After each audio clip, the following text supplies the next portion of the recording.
वज्जैनम नमो लोह्य सौव त्रिकालवर्ती सामनम मंगलम भगवान वीरो मंगलम गौतमो गढ़ी मंगलम कुंद कुंदारियो जैन धर्मोस्तु मंगलम सर्वमंगल्यम मांगल्यम सर्वकल्याणकारकम प्रधानम सर्वधर्माणम जैनम जयतु शासनम ओंकार बिंदु संयुक्तम नित्यम ध्यायन्ति योगिना कामदम मोक्षदम चैव ओंकाराय नमो नमः नमः समयसाराय स्वानुभूत्या चकास्ते चित स्वभावाय भावाय सर्वभावांतर्चिदे अज्ञानतिमिरांधानां ज्ञानांजन शलाकया चक्षुरुन्मीलितं तस्मै श्री गुरुवे नमः आत्मा ज्ञानं स्वयं ज्ञानं ज्ञानादन्यत् करोति किं परभावस्य कर्तात्मा मोहयं व्यवहारिणम् मंगलमय मंगलकरण वीतराग विज्ञान नमुताई जाते भय अरियंता दी महान ओम नमः सिद्धेभ्य नमः सिद्धेभ्य नमः सिद्धेभ्य।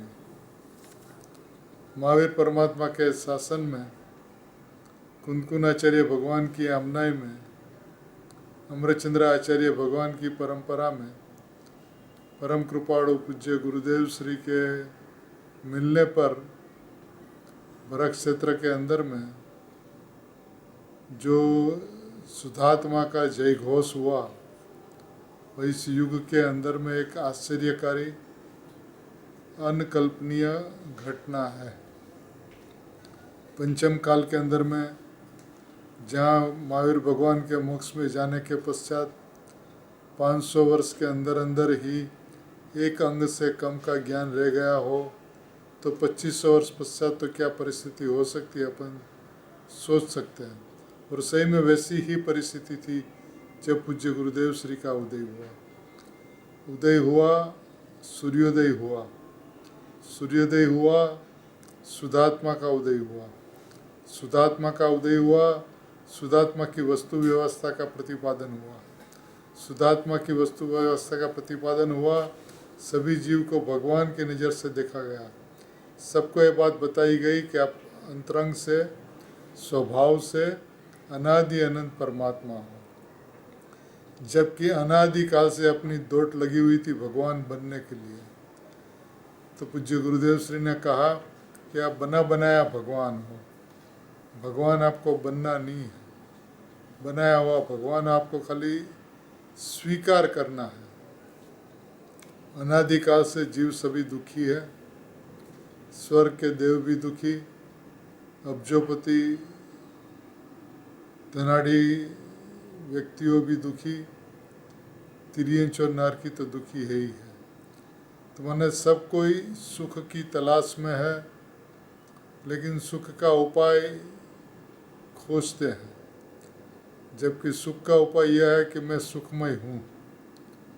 सुख का उपाय सुखी होना नहीं है। जिसने आज तक सुखी होने का प्रयत्न किया वो दुखी रहा, क्योंकि समयसार परमागम यह कहता है कि तू अनादि अनंत भगवान आत्मा है, और उसने अपने को अनादि अनंत अज्ञानी माना था।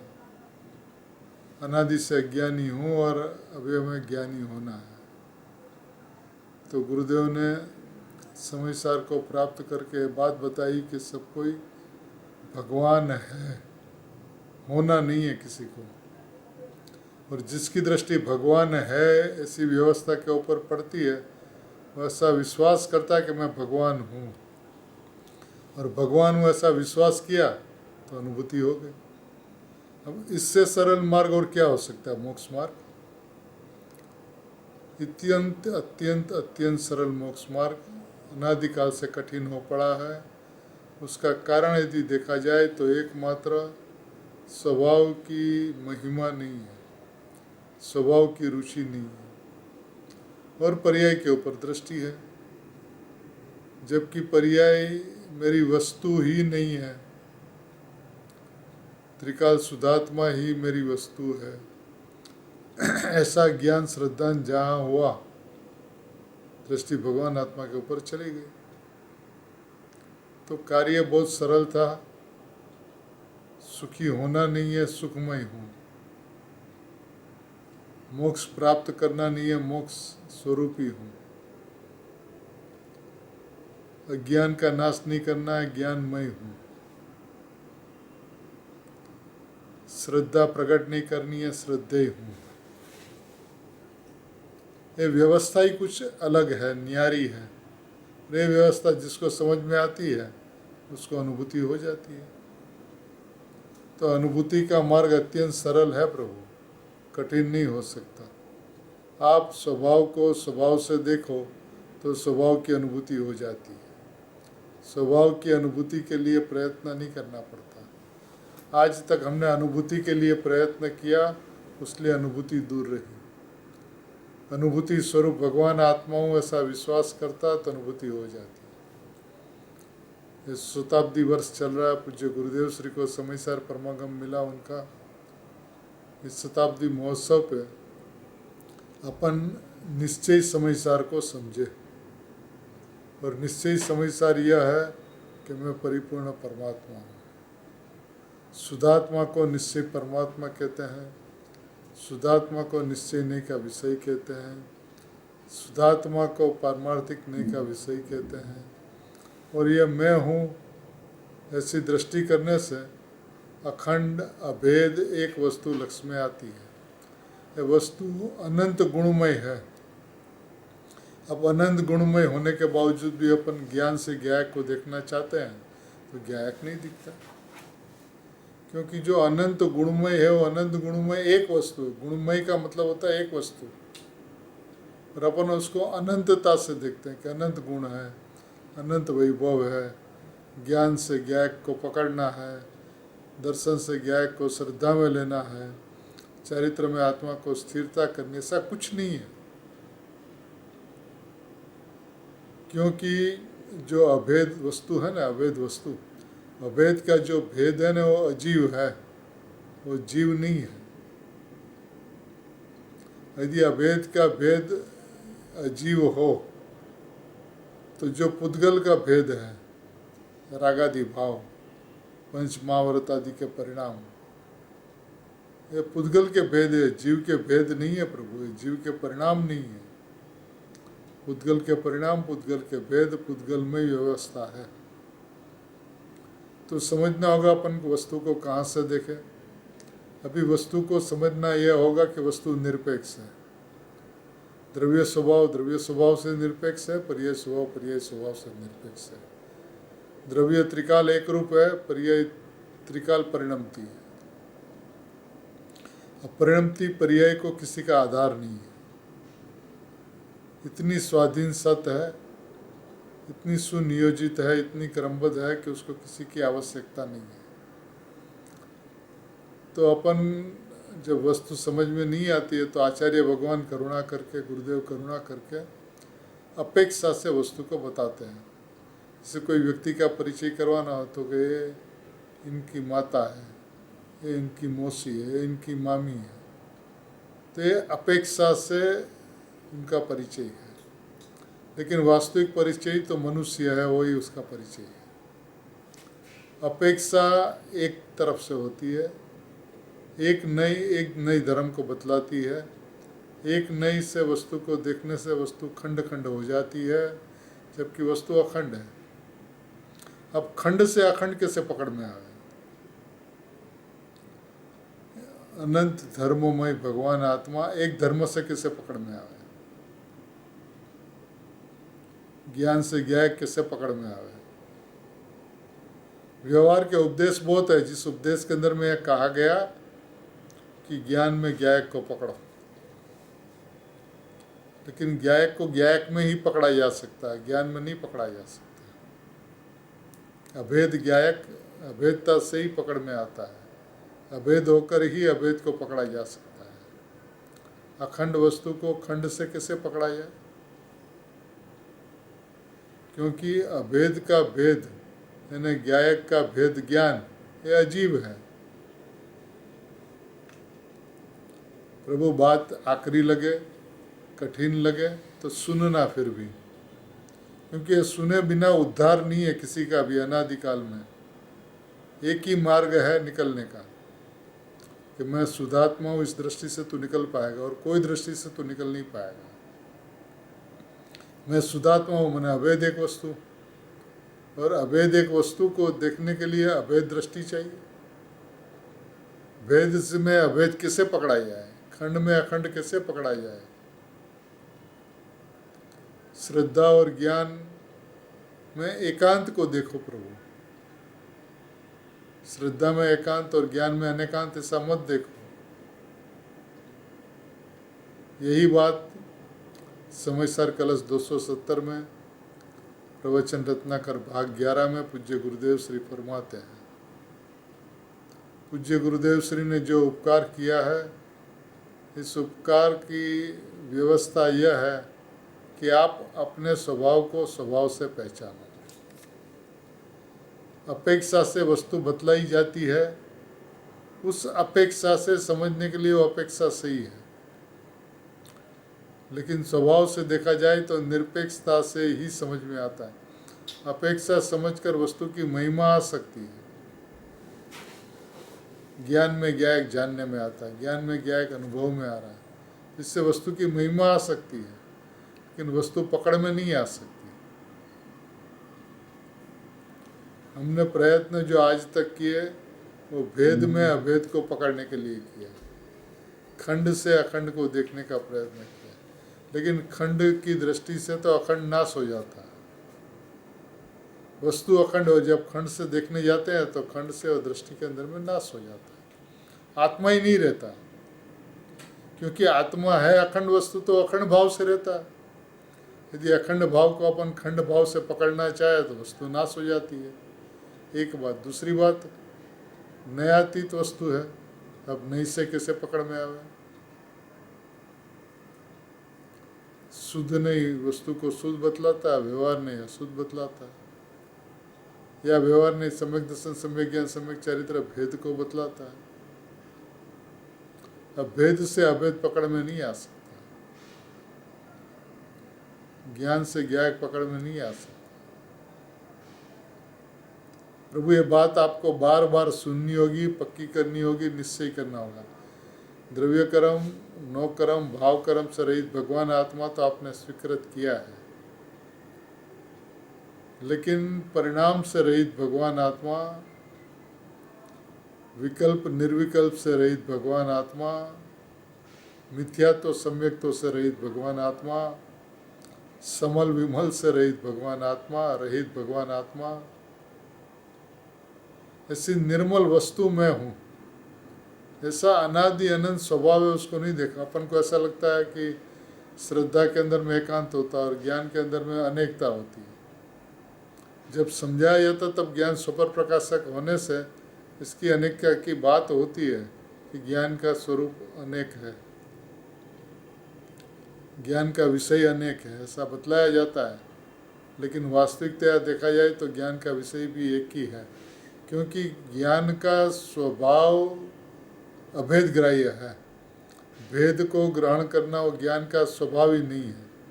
अनादि अनंत काल में ज्ञान का स्वभाव अभेद ग्राह्य रहा। 271 कलश के अंदर में बताएंगे कि ज्ञान ज्ञाता ऐसा विभाग ही नहीं है वस्तु के अंदर। और 270 के अंदर में कहेंगे गुरुदेव श्री के ज्ञान और श्रद्धा के अंदर में एकांत आत्मा को देखो।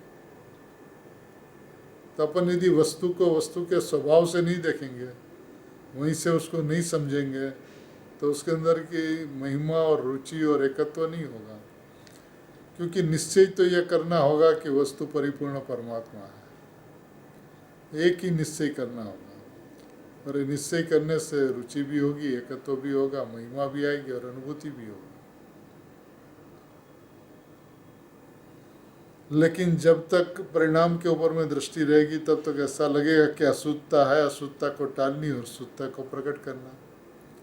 न मेरे को अशुद्धता टालने का कोई प्रश्न है, न शुद्धता प्रकट करने का कोई प्रश्न है, क्योंकि पर्याय का स्वाधीन धर्म है, पर्याय स्वाधीन सत्य है। उस स्वाधीन सत्य को हम पलट नहीं सकते, बदल नहीं सकते, आगे पीछे नहीं कर सकते, ऊपर नीचे नहीं कर सकते, अपनी इच्छा के मुताबिक उसको परिणमित नहीं कर सकते। अपरिणामी भगवान आत्मा मैं हूँ, मैं हूँ, मैं हूँ, वहीं से वस्तु को देखना होगा प्रभु। देखिए क्या कहते हैं गुरुदेव श्री 246 नंबर के प्रश्न में, आहा भगवान तू कौन है।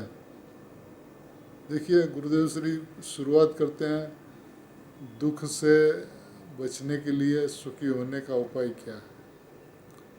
तो सुखी होने का उपाय बतलाते हुए पहली बात यह करते हैं कि भगवान तू कौन है। तो कहते हैं अनंत गुण रत्नाकर। तू कौन है तो नो कर्म से रहित है, द्रव्य कर्म से रहित है, भाव कर्म से रहित है, बात नहीं करते। पर्याय से रहित है, ये बात भी नहीं करते हैं। अनंत गुण रत्नाकर, चैतन्य रत्नाकर, ज्ञान और आनंद का सागर प्रभु तू है।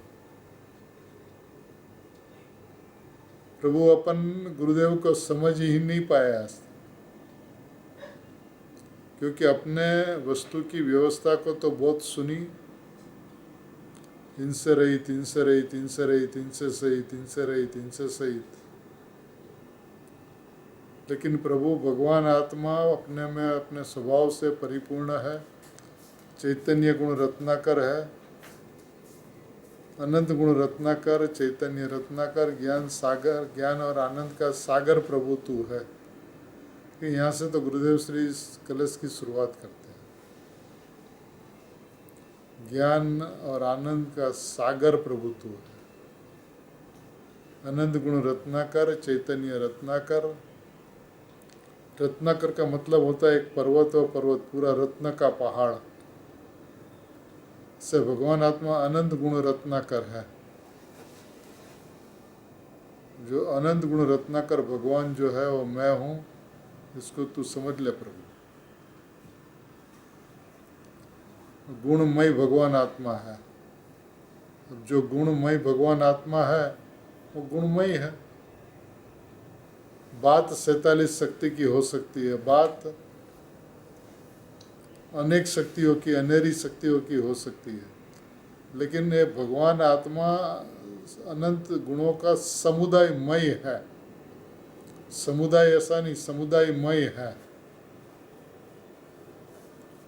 अब समुदायमय भगवान आत्मा जो है उसको यदि अपन भेद से देखेंगे तो क्या होगा, नहीं से देखेंगे तो क्या होगा। और नहीं से वस्तु को प्राप्त नहीं किया जा सकता। शुद्ध नहीं का अवलंबन लेने की चर्चा भी जिनवाणी में आती है, 271 कलश में भी आएगी। तो शुद्ध नहीं का अवलंबन का मतलब होता है शुद्ध नहीं का विषय। शुद्ध नहीं का विषय है भगवान आत्मा। तो देखिए पूज्य गुरुदेव से कहते भगवान तो कौन हो, तो कहते हैं अनंत गुण रत्नाकर, चैतन्य रत्नाकर, ज्ञान और आनंद का सागर प्रभु तू है।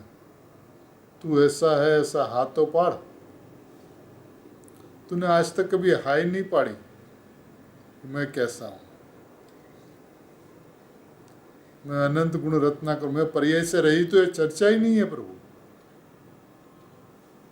अपन तो उसके पीछे पड़े बस, प्रमत प्रमत से रहित, पर्याय से रहित, परिणाम से रहित, परिणाम के विषयों से रहित। प्रभु चर्चा ही नहीं है इसकी।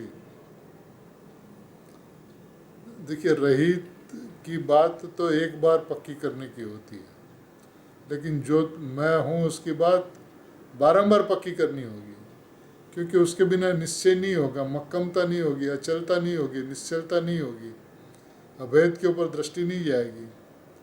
और भेद के ऊपर दृष्टि करके अभेद के ऊपर जाना चाहेगा तो द्रव्य का नाश होगा। द्रव्य का नाश नहीं होगा, दृष्टि में द्रव्य का नाश होगा।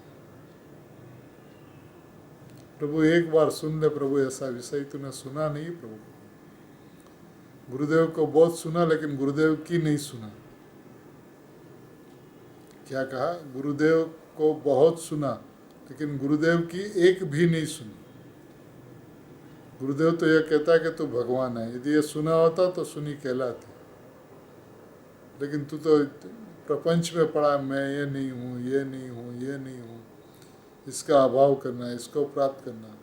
अभाव किसका करना, तो आश्रवबंध पर्याय का करना। प्राप्त किसको करना, तो समर निजरा की पर्याय को प्राप्त करना। ये तेरा विषय ही नहीं है, ये वस्तु व्यवस्था ही नहीं है। वस्तु व्यवस्था क्या है कि तू ऐसा है, हूँ आवो छू एम हाथों पाड़, मैं ऐसा हूँ, कैसा हूँ, भगवान हूँ, हाथों पाड़। तूने आज तक इसकी हा भी नहीं पाड़ी। गुरुदेव बहुत दर्द के साथ में बात कहते कि एक बार तू आवो छू हाथों पाड़। तो लोग पूछते कि हाँ पाड़ने से क्या होगा, तो गुरुदेव कहते हैं हाँ पाड़ेगा तो हालत हो जाएगी, हाँ पाड़ेगा तो मोक्ष में चला जाएगा। देखिए क्या गुरुदेव मिले, क्या उनकी वाणी मिली, क्या उनकी अनुभूति का जोर देखो आप। क्योंकि विधान एक है निकलने का, और अटकने का विधान अनंत है, अनंत। एक मार्ग से निकला जा सकता है, मैं अपरिणामी परमात्मा। और देखिए द्रव्य एक है तो उसकी पर्याय भी एक है। आप श्रद्धा के पर्याय, ज्ञान के पर्याय, चारित्र के पर्याय, भेदों से पर्याय की चर्चा छोड़ दे प्रभु। मैं श्रद्धेय तत्व हूँ, ऐसा श्रद्धान कर, ऐसा तू जान। क्या कहेंगे अभी, हाँ पाड़ तो हालत से, बाकी तो हाँ पाड़े तो ये आवो छो, અને ना पाड़े तो ये आवो छो। तो हाँ करे तो भी तू परिपूर्ण परमात्मा, तू ना करे तो भी तू परिपूर्ण परमात्मा है, तो तू परिपूर्ण परमात्मा। तो गुरुदेव श्री कहते तू जब है परिपूर्ण परमात्मा तो अन्य कौन सी दृष्टि से हम आपको देखें। भगवान की ओर से देखें, आप भगवान हो ऐसा देखे, और कोई जगह हमारी दृष्टि ही नहीं जाती। क्योंकि तू जिस पर्याय की चर्चा करती है उसको तो हम पर स्वभाव और परद्रव्य कहते हैं, उससे हम उदासीन रहते हैं। मार्ग प्रभु बहुत सरल है, अपन ने मार्ग की गहराई को समझने का प्रयत्न नहीं किया। देखिए गुरुदेव की एक एक पद पद के अंदर में शुद्धात्मा को बताया, और अपन शुद्धात्मा को देखने का प्रयत्न ही नहीं करते। उलझन में पड़े हमें मोक्ष प्राप्त करना। अरे मोक्ष स्वरूप तू है ना प्रभु। बाबूजी एक चर्चा के अंदर में कहते हैं, कोई प्रश्न पूछता है प्रभु बाबूजी अनुभूति कैसे हो। देखिए बकवास की चर्चा कर रहा है, क्या कहा उसने, ये बकवास की चर्चा कर रहा है। तुझे अनुभूति करनी है, यानी तू भगवान आत्मा की हिंसा कर और तुझे भगवान आत्मा की अनुभूति हो, ऐसा तू अपेक्षा रखे तो कैसे चलेगा।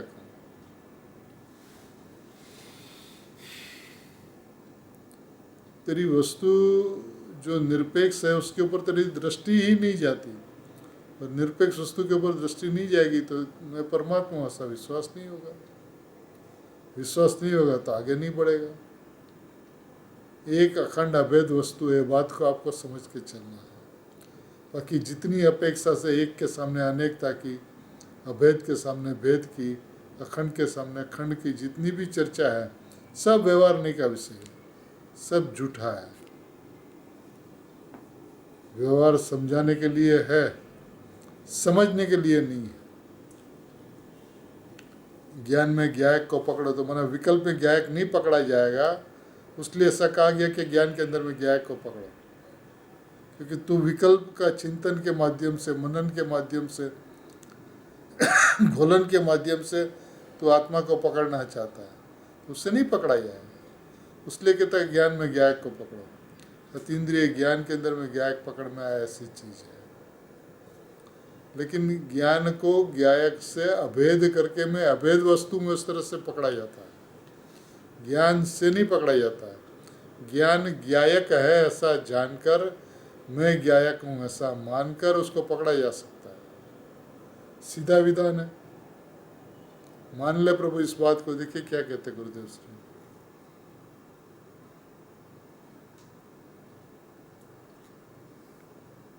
पहला तो कह दिया कि तू भगवान कौन है, तो कहते कह दिया आनंद गुण रत्नाकर, चैतन्य रत्नाकर, ज्ञान और आनंद का सागर प्रभु है। फिर दूसरी बात है कि मैं ऐसा हूँ ऐसा हाथों पाड़, हाँ पाड़ेगा तो हालत हो जाएगी, यानी मोक्ष चला जाएगा। अब तुम मान तो भी ऐसा है और न मान तो भी ऐसा है। इतनी शुरुआत करके अभी क्या कहते हैं।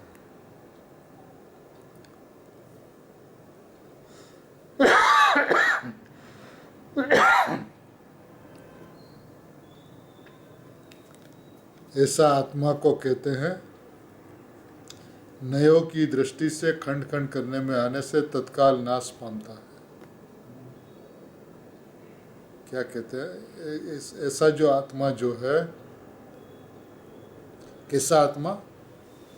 अनंत गुणमय, अनंत गुण रत्नाकर, चैतन्य रत्नाकर, ज्ञान और आनंद का सागर प्रभु जो है, ऐसा जो आत्मा है, उसको नयों की दृष्टि से खंड खंड करने में आने से तत्काल नाश को प्राप्त होता है। अपन क्या करते हैं? नयों की दृष्टि से देखते हैं तो नई तो एक अपेक्षा को बतलाता है। अनंत गुण है तो अनंत गुण को बतलाने वाली अनंत नहीं है। अभी एक नई से भगवान आत्मा को देखा तो खंड से आत्मा को देखा तो खंड खंड की दृष्टि से देखने से आत्मा तत्काल नाश को प्राप्त होता है। मना दृष्टि में आत्मा आता ही नहीं है। आत्मा नाश को प्राप्त होता है, मना आत्मा का नाश हो जाता है, ऐसा नहीं, दृष्टि में नाश हो जाता है। प्रयत्न प्रभु अनंत किए, लेकिन आज तक खाली खम रहा, उसका कारण क्या है? तो यह कहते हैं कि नयों की दृष्टि से खंड खंड करने में आने से तत्काल नाश को प्राप्त होता है। माने क्या? ऐसा कहकर गुरुदेव से स्वयं कहते हैं एटलेस हूँ। देखिए, करुणावंत पुरुष की करुणा को जगत समझ नहीं पाया, और वो जहाँ से वस्तु को बतलाना चाहते हैं वहाँ पे जाके वस्तु को देखा। आपको जानना है कि ज्ञान में ज्ञेय जानने में नहीं आते। ज्ञान ज्ञान रूप रहता है, ज्ञान ज्ञायक है। ज्ञान भी स्वयं, ज्ञेय भी स्वयं, ज्ञाता भी स्वयं। ऐसी जो वस्तु है उसके अंदर में ज्ञायक को देखना है। ज्ञायक को क्या देखना है? मैं ज्ञायक हूँ, ऐसा देखना है। तो कहते एटलेस हूँ, तो कहते उनके एक एक धर्म को एक एक नई से लक्ष्य लेने से पूरा का पूरा आत्मा खंड खंड हो जाता है। अभी एक एक धर्म है आत्मा, नित्य एक धर्म, अनित्य एक धर्म, ध्रुव एक धर्म। तो एक एक धर्म है, एक एक धर्म को एक एक नई से देखने से पूरा आत्मा खंड खंड हो जाता है। वस्तु अखंड है और आप खंड खंड से देखो तो क्या हो? आत्मा में ज्ञान, ये व्यवहार का कथन। ज्ञान स्व आत्मा, ये भी व्यवहार का कथन।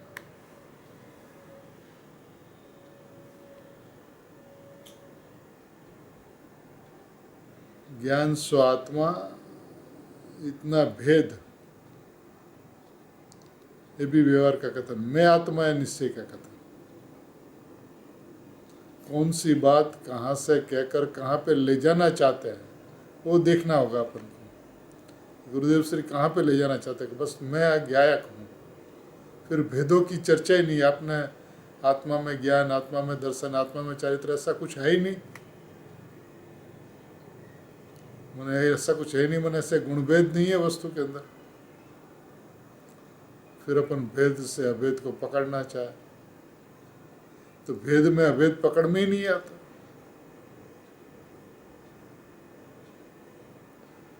प्रभु तो मान तो ऐसा है, ना मान तो ऐसा है। जब भी मानना होगा तो इसी को मानना होगा, तब जाके वस्तु का विश्वास होगा, वस्तु का निर्णय होगा। क्योंकि अभेद का भेद उसको नियम सार की 50वीं गाथा में अजीव का सुदंत तत्व। जीव का भेद जीव नहीं होता,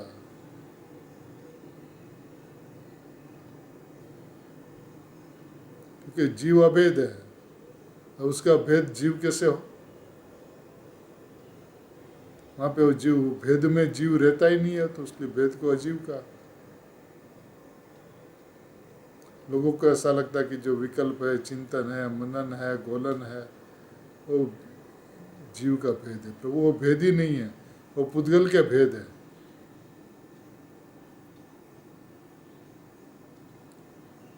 चिंतन से आत्मा प्राप्त होगा, गोलन से प्राप्त होगा, विकल्प से निर्विकल्प होगा।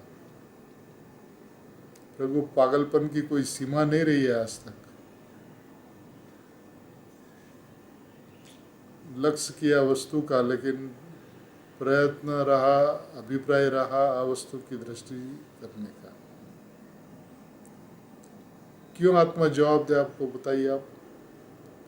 जबकि इसकी न्याय नीति ऐसी है कि जिस वक्त आप ये तय करो कि मैं ज्ञायक हूँ, इस वक्त वो दर्शन देता है, उस वक्त, उसी क्षण, तत्काल। मैं अखंड ऐसा देखो तो तत्काल उसकी दृष्टि होती है, लेकिन खंड खंड से देखो, नई धर्म से देखो, भेद से देखो तो तत्काल नाश को प्राप्त होता है। क्योंकि यदि आप अभेद की दृष्टि करो तो तत्काल अनुभूति की प्राप्ति होती है, खंड से देखो तो तत्काल नाश की प्राप्ति होती है। मैंने बात तो एक और एक दो की है। आप इधर से देखो तो ऐसे, उधर से देखो तो ऐसे। इधर से देखो तो है, उधर से देखो तो है ही नहीं। भेद से देखो तो वस्तु है, भेद से देखो तो वस्तु है ही नहीं।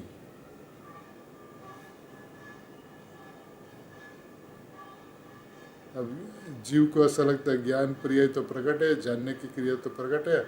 अब जानने की क्रिया को पकड़ पकड़ पकड़ पकड़ के अब ज्ञायक तक चले जाएंगे। विधान ही नहीं है ज्ञायक तक जाने का।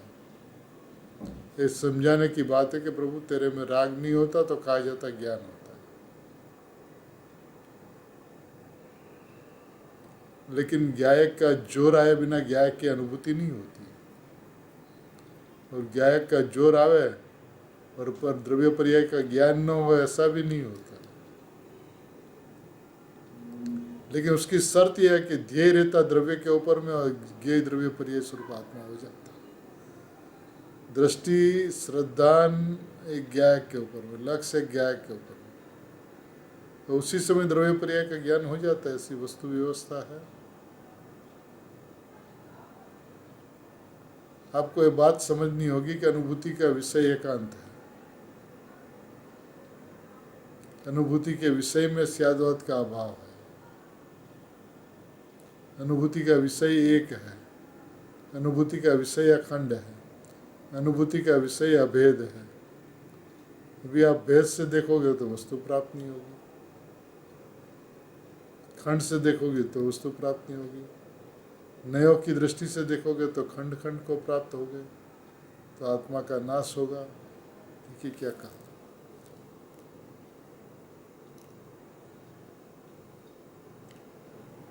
एक अभेद स्वरूप के नई धर्मों से देखते से ये गुण भेद से देखने से अभेद नाश हो जाता है। एक अभेद स्वरूप को नई धर्म से देखने से वस्तु कैसी है, एक अभेद स्वरूप को, वस्तु एक है, वस्तु अभेद है। ऐसे एक अभेद स्वरूप को नई धर्म से देखने से अथवा गुण भेद से देखने से अभेद का नाश हो जाता है। माने कहीं किंतु परंतु वाली बात ही नहीं है, ये सर्वथा वाली बातें हैं। और सर्वथा वस्तु के ऊपर दृष्टि जाती है तो अनुभूति हो जाती है। जो सर्वथा के ऊपर दृष्टि जाती है तो अनुभूति होती है, तो उसमें कथनचित का ज्ञान हो जाता है।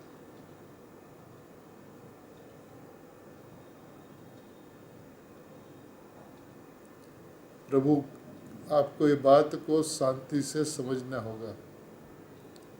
देखिए 270 और 271 कलश, यानी जिससे ध्येयपूर्वक ज्ञेय की वस्तु व्यवस्था पूरी स्पष्ट होती है, उसके अंदर में गुरुदेव श्री ने के एक एक शब्द अब्जो रुपया देने से नहीं मिल सकता। क्या कहा, एक अभेद स्वरूप को, एक अभेद स्वरूप को नई धर्म से आप देखो तो वस्तु खंड खंड को प्राप्त होगी, या उसी में रहने वाले गुण भेद से आप देखो तो भी वस्तु नाश को प्राप्त होगी, अभेद को प्राप्त नहीं रहेगी।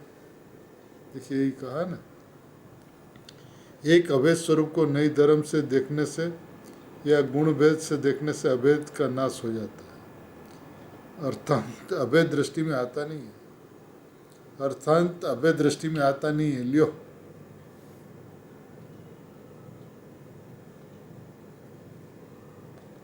माने पूरी जड़ बेसलक व्यवस्था है, एकदम चाइना की दीवार है पूरी एकदम। आपको ये बात समझना होगा, अखंड को अखंड से ही देखना होगा, अभेद को अभेद से ही देखना होगा।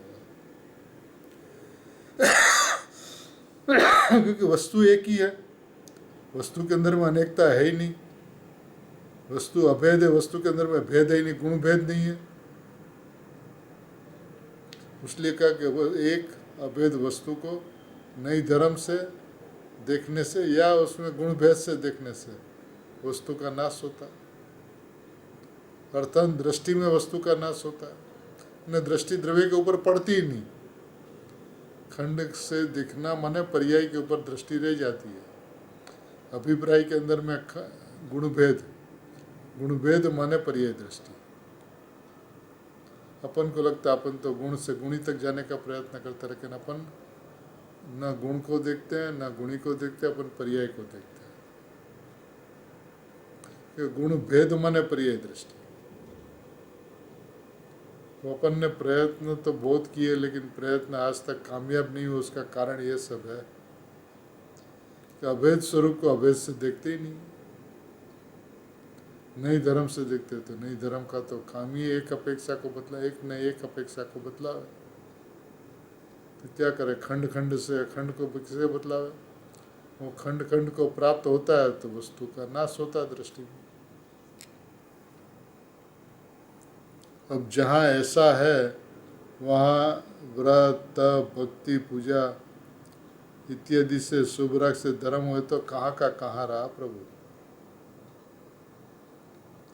देखिए अभी गुरुदेव श्री और एक बात कहते, देखिए जो अज्ञानी ने પોતાની चैतन्य वस्तु गायब છે, अज्ञानी को अपनी चैतन्य वस्तु गायब है, तो उसकी प्राप्ति कैसे हो, उसकी यह बात है। देखिए बात तो ये कहते हैं कि चैतन्य वस्तु की प्राप्ति कैसे हो, क्योंकि दृष्टि के अंदर में गायब है, गुम हुआ है। चैतन्य निधि दृष्टि के अंदर में गुम हुई है, गायब हुई है, लेकिन कहीं चली नहीं गई। एक बहुत सुंदर बात है, खोएलू रत्न पामू। तो रत्न को खोया है, रत्न को उत्पन्न नहीं करना है। गुरुदेव श्री से स्तुति में विनंती करते हैं ना, खोएलू रत्न पामू। ये रत्न है ना, वो खो गया। खो गया माने है तो खोता है ना, नहीं वो कैसे गुम हो जाए। कोई वस्तु अपने हाथ में थी, सोने की अंगूठी थी, कहीं रख दी तो गायब हो गई। अब गायब हो गई तो है तो सही ना, इससे चैतन्य वस्तु दृष्टि के अंदर में गायब हो गई तो है तो सही ना, तो उसकी प्राप्ति कैसे हो, मिले कैसे, इसकी चर्चा है। यही चर्चा की तो समाज को, मुमुक्षु समाज को, मुमुक्षु जगत को जरूरत है, जिसके अंदर में यही बात को अच्छी तरह से भली भांति से समझना है। क्या समझना है? તેની પ્રાપ્તિ કેમ થાય તેની આ વાત છે। તો કહે છે આત્મા વસ્તુએ અભેદ એક છે। देखिए शुरुआत कहाँ से की है।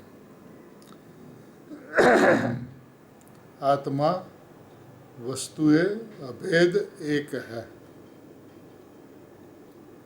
अभी सबको ये बात को टंकोत्कीर्ण करना होगा, एक स्टिकर बनवाना होगा और चारों तरफ दीवार के अंदर में लगा देना। आत्मा वस्तुए अभेद एक है। अभी जितना भी प्रतिपक्ष आवे उसमें अपने को देखना, इसमें अभेद और एक की चर्चा आती है कि नहीं आती। यदि नहीं आती है तो मेरा विषय नहीं। जगत क्या मानता नहीं मानता उससे हमें क्या लेना देना। सुगानी जी को जगत की क्या पड़ी थी, किसी ने समझा तो ठीक है, नहीं समझा तो ठीक है, सुना तो ठीक है, नहीं सुना तो ठीक है, माना तो ठीक है, नहीं माना तो ठीक है, क्या फर्क पड़ा उनको। क्योंकि किसी को सुनाने के लिए तो नहीं सुनाते थे। वैसे गुरुदेव श्री सुनाने के लिए नहीं सुनाते हो, तो कहते वस्तु अभेद एक है। आत्मा वस्तु अभेद एक है। ये किसकी बात है? जो जिसको चैतन्य आत्मा गायब हो गया उसकी प्राप्ति कैसे हो, इसकी विधि की बात है। अब विधि अनेक रकम नहीं हो सकती है। गुरुदेव श्री उस सिरा का दृष्टांत देते थे ना, सिरा बनाने की विधि क्या है।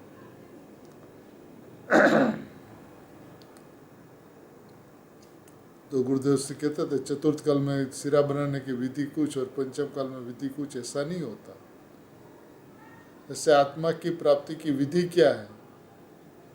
तो वो कहते हैं, क्या कहते हैं? आत्मा स्वभावे एक अभेद है। जब एक अभेद है, ऐसी जो वस्तु जो है उसको आप कहाँ से देखोगे?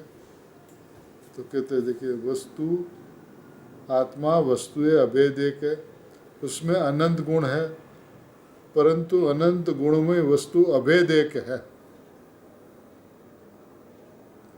आत्मा में अनंत गुण है कौन मना करता, लेकिन है कैसे? लेकिन अनंत गुणमय वस्तु, अनंत गुणमय वस्तु, अनंत गुण वाली वस्तु नहीं, अनंत गुण वालों नहीं, अनंत गुणमय वस्तु अभेद एक है।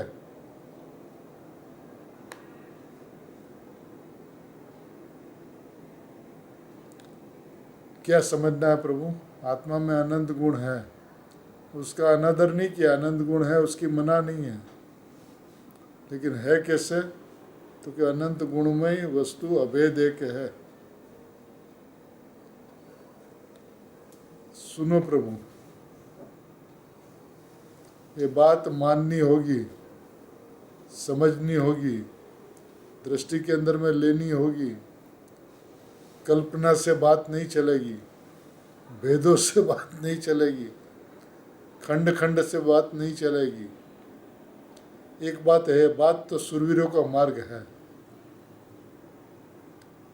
सुरवीरों का मार्ग, जो तलवार चलावे उसकी तलवार, जो म्यान में लेकर फरे उसकी तलवार। पता सब कुछ है, लेकिन तलवार निकाल के दो टुकड़ा ही नहीं करे उसकी तलवार नहीं हो सकती। तलवार उसकी है जो लेके दो टुकड़े कर दे। ऐसे द्रव्य पर्याय के दो टुकड़े कर दे, गुण भेद को पर्याय के खाते में डाल दे। क्योंकि गुरुदेव श्री ने ऐसा कहा कि अनंत गुणमय वस्तु वस्तु है कैसी? अनंत गुणमय वस्तु कैसी? लेकिन वो अनंत गुणमय वस्तु कैसी है? अभेद है, एक है।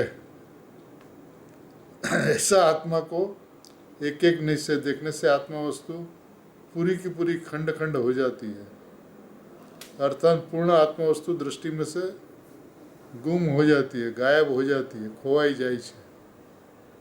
ऐसी अद्भुत बात पूज्य गुरुदेव श्री बता रहे हैं। जहाँ से कह रहे हैं, जिस तरह से कह रहे हैं, उस तरह से वस्तु की व्यवस्था को समझे, जाने, पहचाने। आपको ये बात तय करना है कि आत्मा वस्तु स्वरूपे अखंड अभेद एक है। ऐसी दृष्टि जहाँ हुई तो दृष्टि स्वभाव के ऊपर चली गई, और जहाँ खंड खंड से देखा, गुणों से देखा, तो दृष्टि खंड खंड हो गई। नयों से दृष्टि खंड खंड होती है, और खंड खंड से भगवान आत्मा का नाश होता है। भगवान आत्मा का दृष्टि में से नाश होता है। उसका मतलब भगवान आत्मा का नाश होता है, रहता नहीं है वस्तु। वस्तु होने पर भी दृष्टि में नहीं रहती, दृष्टि में नहीं रहती माने वस्तु नहीं रहे। क्योंकि बात तो यह है कि वस्तु दृष्टि में आनी चाहिए, दृष्टि में समझ में आनी चाहिए। आज तक दृष्टि के अंदर में समझ में नहीं आई, तो समझ में आ जाए उसका उपाय पूज्य गुरुदेव से बतलाते हैं। प्रभु आत्मा वस्तु एक है, अखंड है, अभेद है। इसकी प्राप्ति का उपाय बतलाते हैं कि आप भेद से मत देखो, अभेद से देखो। वस्तु परिपूर्ण परमात्मा को परिपूर्ण परमात्मा से देखने से, मानने से, समझने से आत्मा के अंदर में एकत्व होता है, और एकत्व होते ही लीनता होती है। ऐसी लीनता सहज मात्र में होने वाली व्यवस्था को अपन अकृत्रिम स्वभाव को अकृत्रिम स्वभाव से देखे, परिणाम का कार्य परिणाम के ऊपर छोड़े, मैं परिपूर्ण परमात्मा हूँ ऐसा ज्ञान श्रद्धान करे। ऐसी मंगल भावना।